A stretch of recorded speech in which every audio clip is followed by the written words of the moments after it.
Here we'll record. Hello, everyone. Thank you for joining us today. Today is we're going to be talking about the 7 things I wish I knew before I became a leader. And so we're going to, Jim and I are going to discuss this a little bit, but let's go through some of these. And the first thing I want to discuss is what is the difference between a manager and a leader? So, Jim, what do you think that is? Well, it's clear to me that a manager spends the bulk of his time just managing people, managing the process and stuff. A leader tends to be somebody that everyone wants to follow. So, you naturally have this inclination to follow a leader, that he comes up with a great idea, he heads off in a direction, and everyone rallies around him and wants to be part of that team. Whereas a manager just, divvies out responsibilities and tries to get stuff done. That's right. So many years ago, I was asked to be the sales manager for a company. And here's what happened was I was the number one salesperson. And so they came to me and said, Boyd, you're number one salesperson. We want you to teach everybody else how to do that. And so we're going to make you the sales manager. Well, I got into the sales management program or position, and suddenly I realized that it's what they were hoping for was something different than what manager is. So a manager, you simply, like you said, Jim, you just simply are managing people's time, you're managing the resources, you're attending meetings, you're doing all the other things, where a leader is really someone who, like you said, leads the pack, but not always. Sometimes a good leader will find someone else to help them lead, and everybody follows them, including you, to help them understand how they can be the leader for the future. Oftentimes I want to point out as well that the leader doesn't necessarily want to be the manager. Correct. So it's if you're in a sales position and you rock at what selling your product or service, you might not be a good manager either. So a lot of times they promote from within, but it doesn't make any sense. Yeah, and sometimes being the leader that's trying to manage, sometimes if you're doing the leadership right, you don't need to manage. The people will manage themselves, but it means that you have to have set the expectations and things. Now, there's a few things with a leadership that you have to understand. And so now we're going into those 7 things you wish you knew before you became a leader. One of the things is when you are asked to step up from being the super salesperson to being the leader or manager. What they really wanted me to do was be the leader, not the manager, but they gave me the title of sales manager. Well, what that meant was I needed to help my salespeople now understand how my process works. But what I found as I was going along with this was each of them may have a little different way of doing it. And so it was better if I sat down one-on-one and talked to them about it and found the things that were common and things that made them different than me. And because what I like to do, I'm a person who likes to know why things work and how things work. And so and this was in the telephone industry. And so I got in and I knew the technical stuff behind it. Well, most of the salespeople don't need the technical stuff. They just simply need to know how to sell it. So the key was I had to teach them how to use benefits rather than statements of fact, and benefits to the customer. And so the first thing a leader must do is they must be able to work with the people they have to figure out what their strengths are. So the first thing is find the strengths of each of your people, then capitalize on that. So I had one person who was really strong with a particular area of this. He knew one product really well and was selling it really well, but did not sell much of the rest of the products that he sold. And it was because he had gotten and he loved working with that one product.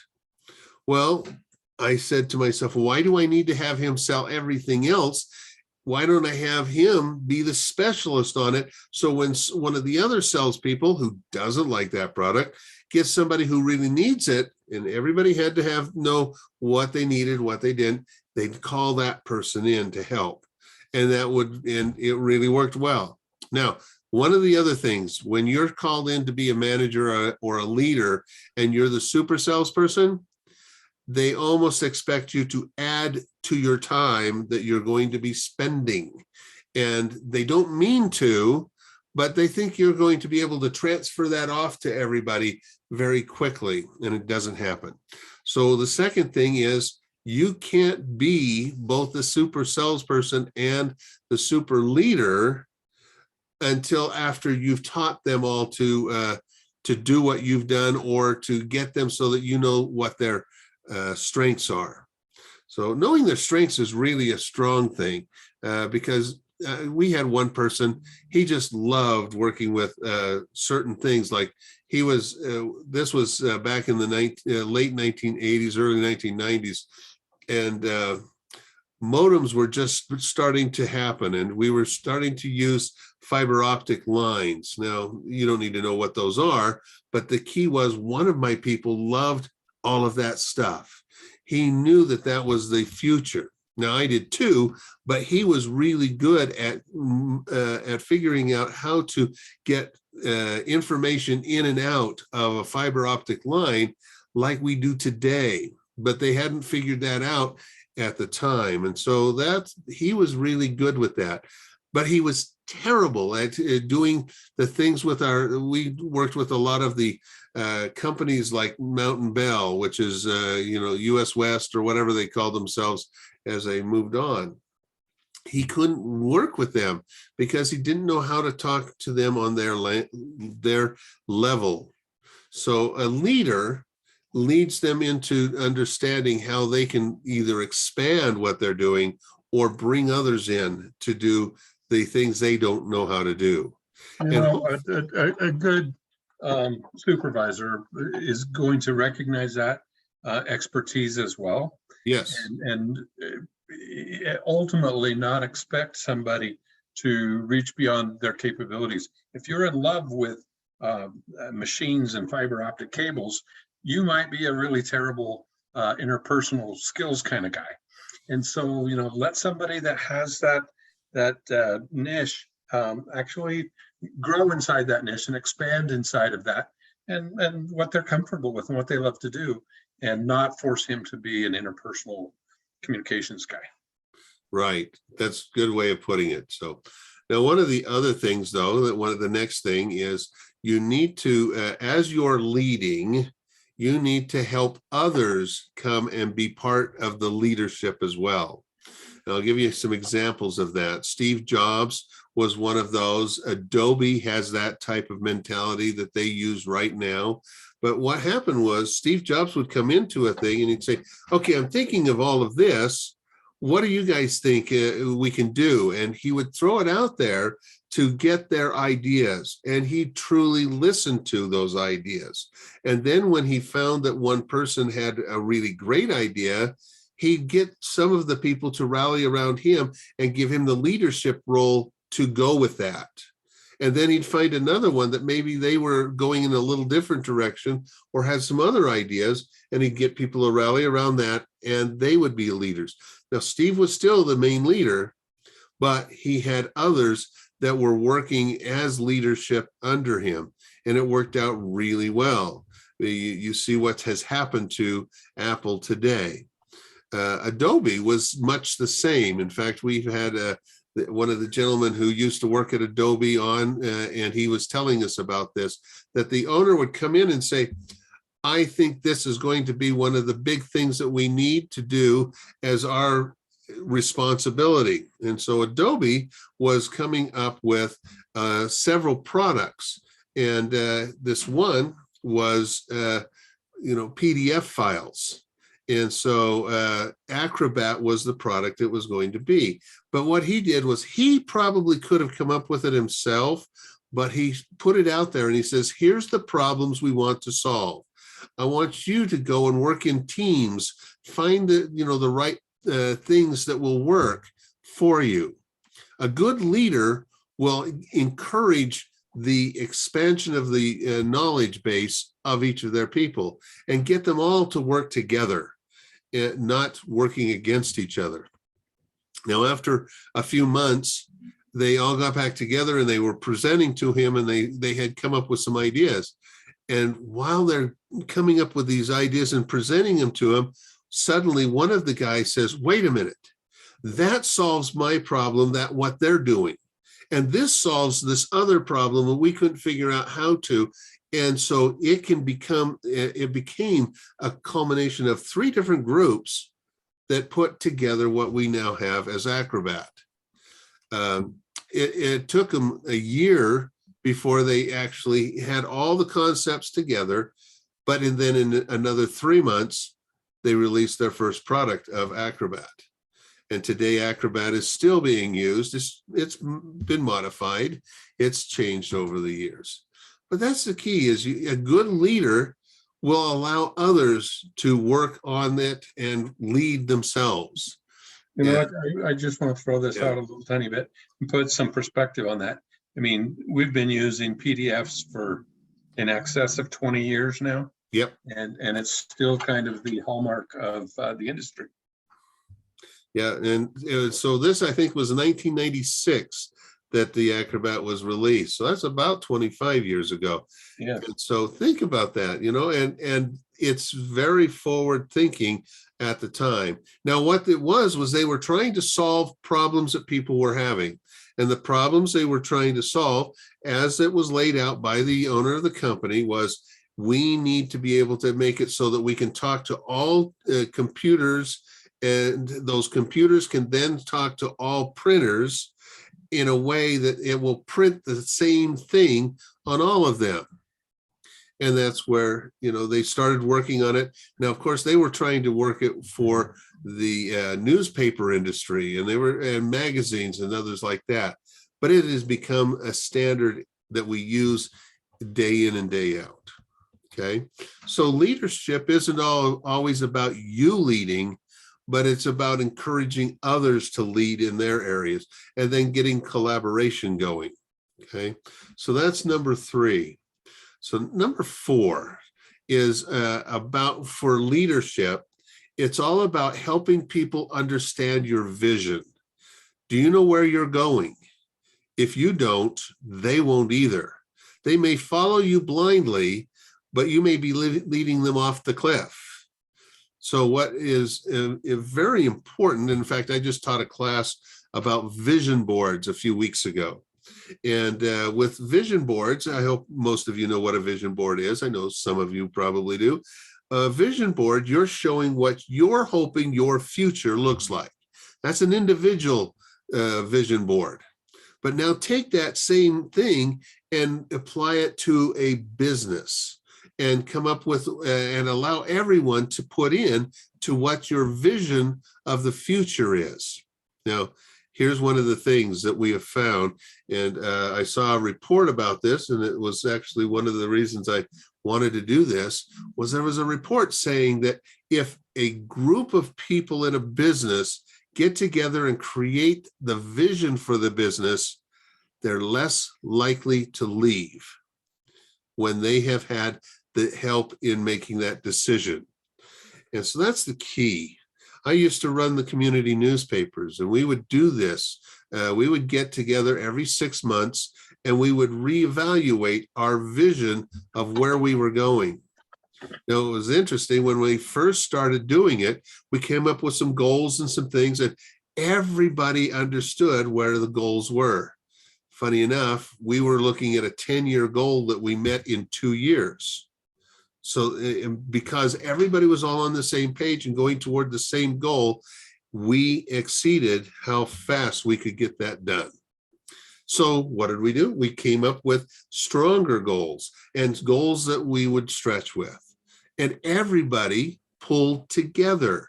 So the editorial, the writers under the editorial, the customer service, the salespeople, the publishing, that was me, the distribution guy, We even had we had two different coaches that were working with us, and we had them in that meeting, and we all put together, here's what our vision for the future is going to be, and here's the steps we're going to need to take.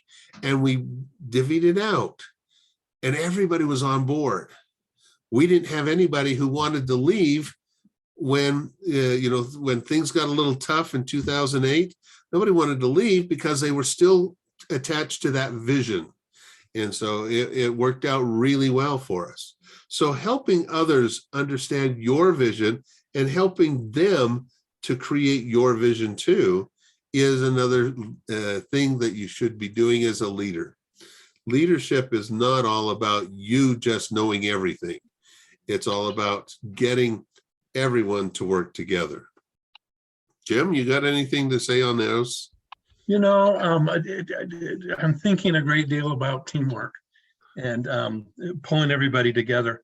And I know an organization as vast as Costco, with literally millions of employees, they make it mandatory that everyone attend a vision meeting once a year. And it just strikes me as unbelievable that an organization takes that effort to make sure that everybody's on the same page. So it's really important, and it proves to be beneficial because they kill it. Well, and that is true leadership from the top down. They have probably 5 or 6, 10, I don't know how many people are coming up with that vision, and then they're sharing that vision and getting the sign on with everyone. And that's great. That's what we had to do, because we had our main core people, we call them the stakeholders, and that was 9 people. Mhm. And those 9 people came up with the vision, but then we'd go back and we'd share it and explain. And sometimes we got input from them that was very valuable. Other times they just said, that's great, I want to be part of that. And that's what you're looking for. And that's what Costco does. They Yep. have done very well at sharing their vision of the future. Okay. That's correct. Something else that is very good for leaders to understand is to have what the customer should expect from someone. This can be, we talk about different type of, what our vision statement is and our mission statement. Well, a mission statement is different than a vision statement. The mission is how you're carrying yourself now. And maybe it's also called a purpose statement, but it's also can be a promise to your customers. Okay, these are important, because if a customer walks into your building and they see, we promise to do this, there's a prominent person who is a national trainer, and he has a program called The Promise. What is it you promise to do for your customer?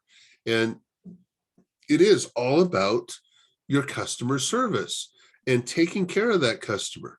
And they put on the people who are doing this, they put on their right where every customer can see, we promise to do these things. We promise to help you with this and that, and we're going to take care of you. There was a HVAC company that I was working with. The guy left another HVAC company because he just felt like they were just really not as a benefit to the companies or to the customers of that company, because they would make all kinds of statements and promises and never keep them. Well, when he contacted me, he said, boy, I need your help in putting together these mission and vision statements. I saw you teach about it, so come help me. And we did. We came up with it. And one of the things that was very big was, he said, if we are going to be late, we're going to notify you at least 20 minutes before we're going to be late. But if we're late, you're going to get the service call for free. So now his previous employer they would make a promise. Oh yeah, your heater's down. It's middle of winter. We'll be there by 4 o'clock. Well, they didn't tell them which day, 4 o'clock. And they did. They had lots of people angry, especially at the person who was finally showing up the next day. And he didn't know that somebody had promised him by 4 o'clock. So this guy was very diligent. You know, you don't overbook, you don't overpromise, but you deliver in excess of what you promise. And that's what he did. And so you don't pay a dime if we're more than 1 minute late. And that really resonated. And he's now has one of the larger HVAC companies here in town. In fact, I think he actually just sold it because one of his competitors was being put out of business. And the competitor bought it, but it said, I want you to implement all these things that you have in my business. And that's the bottom line. A good leader is not just about your own company, but it's a leader of what you're going to do for others. And if you don't know what you're going to do for others, what are you doing in business? You know, it's really important to have the purpose or mission statement right there for people to see, so they know what to expect from you, and then stick to it. Okay. Now, these are all things that we said that, you know, I wish I knew before I became a leader. Here's a couple others that a lot of leaders wish they had known. A leader is not, as we mentioned before, is not generally a manager. Sometimes you have to take that role, but most of the time they want to stay away from that role, because leadership is going to spark something more than what management will do. Management, you're just pushing people to do it in this time frame. And in today's economy especially, and this is what the takeaway from this is, in today's economy especially, there's a lot of people who say, I don't want to work for the man. I want to be able to do things myself. Well, what if you worked for a company that said, we want you to call your own shots. We want you to build your own book of business the way you would like to. And a good leader will help encourage them. They suddenly become, from leader and coach is the other word for him. And he coaches them along. I was working with a company that had a whole lot of people who were in a call center. And I was teaching the coaches that were over each of these groups. There was 18 to 20 people in each of the groups. I was teaching them how to keep those people there. And it was about being a leader, not being a manager. And as I taught, I had 3 that paid real close attention. I had 17 who didn't. The 17 never improved. The 3 who paid attention and started implementing these things did. And the things were, find out what are the goals of each of the people that are there. Get to know them. Get to be, part of them. You've heard the story from the Bible that talks about the shepherd who leaves his flock to find the one who's lost, and celebrates when he finds him and brings him back. Well, that has a good meaning to leadership. Leadership will know when someone is missing, when someone's not up to working their full possibilities. And so a good leader will be able to help them and help them get beyond where they're at. So leadership is more of a responsibility than management will be, but it also will bring people along, help them become leaders themselves. I was working with a company one time. I actually was teaching them, and the sales manager was resisting becoming the leader. Well, the owner recognized this, so he says, okay, you be the manager. I'm going to have this other guy be the leader. And he had me teaching him. before you step into a leadership role, you need to know how to be a leader. And if you've always worked on your own and always done things your own self, and gotten things done, you're not going to be as strong of a leader until you learn how to bring others along and help them become leaders themselves. And that's what we taught this gentleman. And within months of him taking over as leader, they were outperforming what they were doing before under just a manager that was managing time and resources.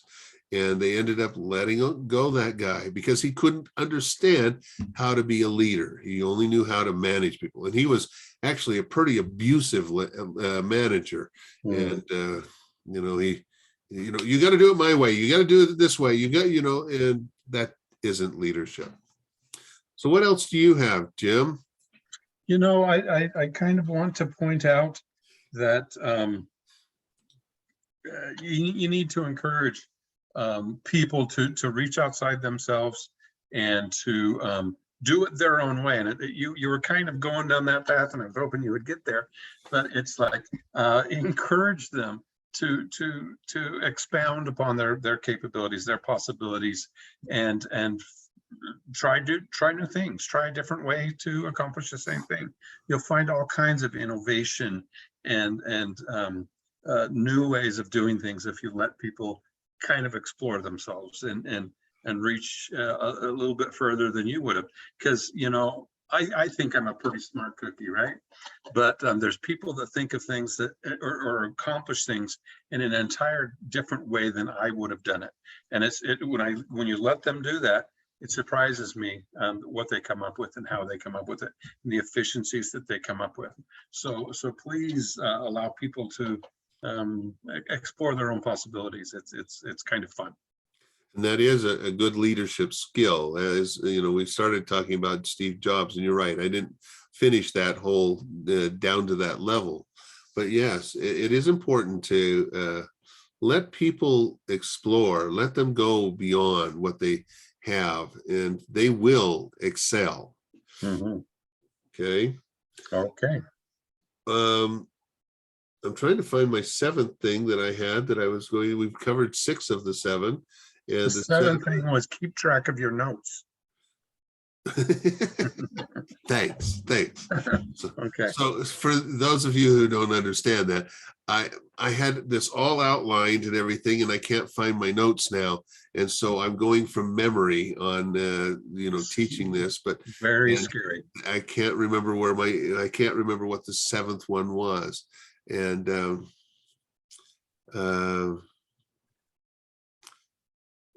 nope, I can't remember. So I'm going to have to figure it out. And maybe I'll send a note to each of you telling you what that 7th one is. I'm sure that they're grasping the spirit of it. And the spirit is to, recognize individual capabilities or desire. Go. I remembered it. Uh-oh. It's recognition. It's all about recognize those people who have brought up things and are excelling at things. This really helps others to want to excel as well. But when you recognize someone, even if it was just a small little thing, it makes a big difference for them. They feel like, oh, I've accomplished something. So recognition is a huge part of being a good leader. Recognize all those things that all those people are doing. So that's what it was. I'm glad I poked you there a little bit. You did, and that's when it clicked on me. Okay. All right. Well, that's what I have today, and I didn't put slides together. I wanted to just talk about this. Do you guys, anyone that's listening in, do you have ideas? Do you have questions? Put it in either the chat or the Q&A, and we'll be glad to talk about that. So any questions out there? There's nothing coming in the Q&A yet. Okay, and I'm watching the chats. So okay, maybe all of this made sense. Okay, well, for those of you out there listening, it's kind of interesting to me. If you've got a topic that you want us to cover, please email either Boyd at BP Media or Jim at E2 Total Solutions, and we will make it an effort to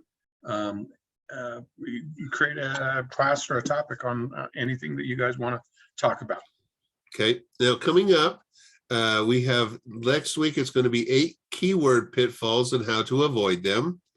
And then the following week, we're going to be talking about calendaring, and it's using making social media posting easier by using that. Now, I taught a couple weeks ago about the recipe for social media success. I had several people who couldn't attend that particular day because it was the day after Labor Day. And so I've told them that I'm going to repeat that. So on the 4th, I'm going to be doing the calendaring one, which is part of my social media training to get things done quickly. But I'm also going to, the 2 days later on Thursday, I'm going to repeat the recipe for social media success.